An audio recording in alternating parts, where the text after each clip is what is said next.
that would miss the prayer, meaning that they would sleep at the time of prayer and they would not come for prayer. So subhanAllah, the scholars based on that, they say if a person misses prayer, there's a specific type of punishment for that particular deed. So this shows us how important prayer is in Islam, and that if a person leaves prayer, then there might be a punishment, specific punishment in the hereafter. What is agreed upon amongst all the scholars in Islam is that if a person leaves off prayer knowingly, then that person is considered to be a non-Muslim, and this is a very severe thing. The Prophet ﷺ saw another group of people. This group of people were described to having a piece of cloth covering the front and the back, but other than that, they would not have any other form of clothing. And they were eating from the zaqqum. They were eating from zaqqum. And the zaqqum is a special tree that is mentioned in the Quran. This tree is found in the middle of Jahannam. It is found in the very middle of Jahannam, and it has fruits, and Allah subhanahu wa ta'ala describes the fruits as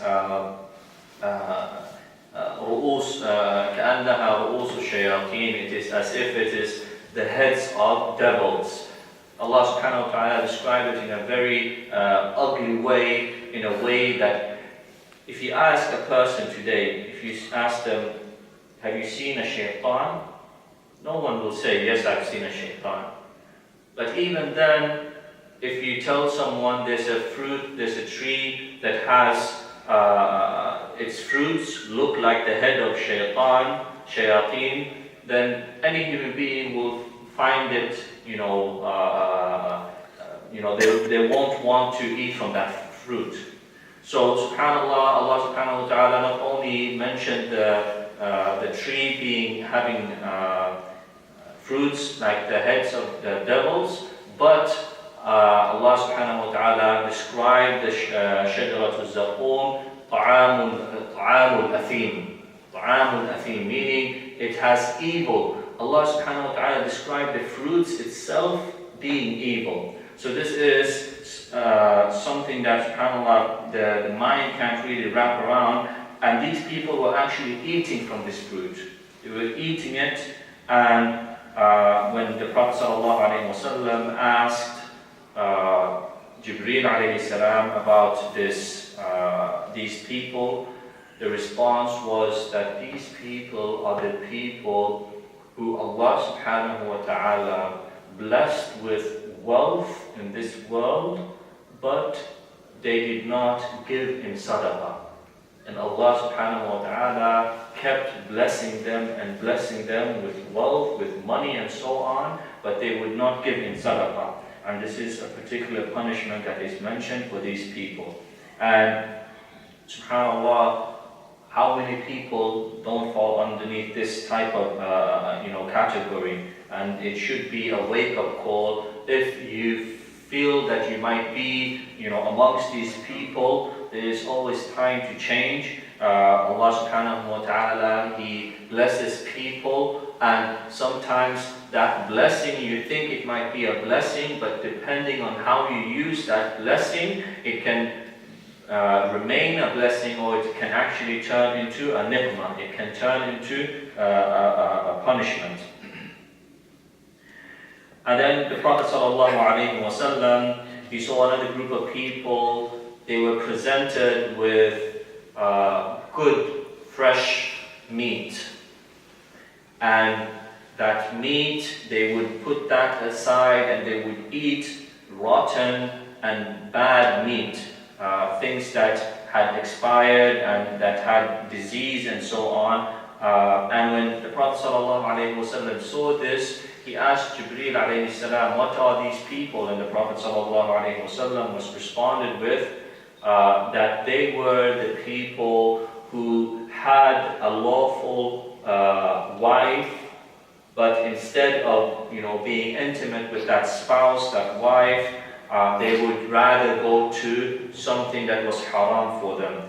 And the same is for the women, that the Prophet ﷺ did not only see men, but he also saw women. Another group of people that Prophet ﷺ saw was a man that would swim. He would swim in a river of blood. And as he was swimming, he would have stones thrown into his mouth.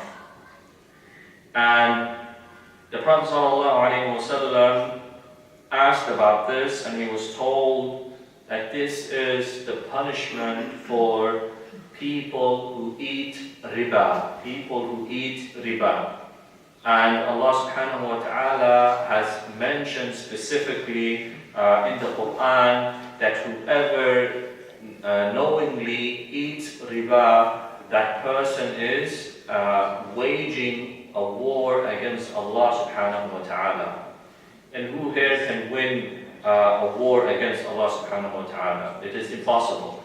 And Allah subhanahu wa ta'ala mentioned in the Quran about the one who eats riba, it is like a devil beating on that person's head until the person goes insane. So there's a lot of different things that have been mentioned about riba and the severity of riba. The Prophet ﷺ said that riba has different levels. And he said the easiest form of riba is equivalent to a man having intercourse with his own mother. So subhanallah, this shows us how severe riba is and how a person as a Muslim should never take it lightly. That if you have a way, you should always try to find a way to free yourself from this evil. The Prophet ﷺ saw another man. This man was gathering wood. And as he was gathering wood, this wood was weighing him down. He was not able to carry it, but he would not stop in collecting the wood. He would keep collecting and collecting and collecting. And the Prophet ﷺ found that very strange, and he asked Jibreel, who is this, or what is this? And Jibreel ﷺ said to the Prophet ﷺ, this is the man who used to take upon himself responsibilities that he could not fulfill. He would promise people, yes, I will do this, and yes, I will do that, and he would not be able to fulfill those promises. Yet he wouldn't stop making those promises. So that in itself shows us that this is a sin, and we should try our best to stay away from it. The Prophet ﷺ, in that journey, he saw a group of people who had copper nails. Okay? The nails were made out of copper. And they would use these nails to scratch their face.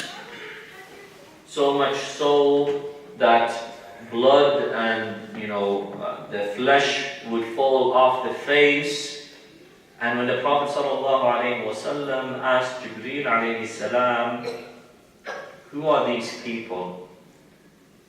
Jibreel alayhi salam responded to the Prophet ﷺ and told him, these are people who would backbite and talk about other people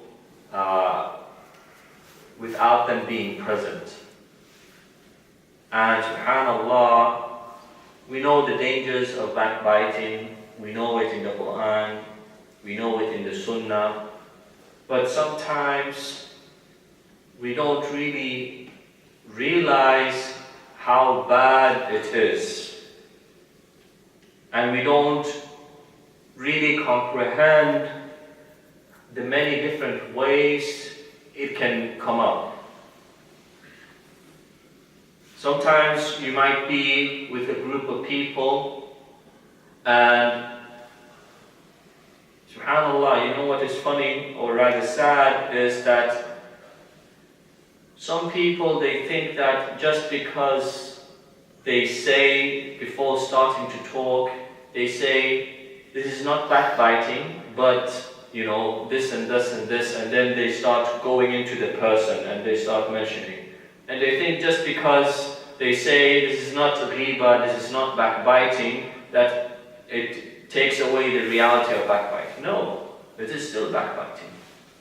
And if you look at the way that the Prophet ﷺ defined backbiting, you will be shocked. People, they think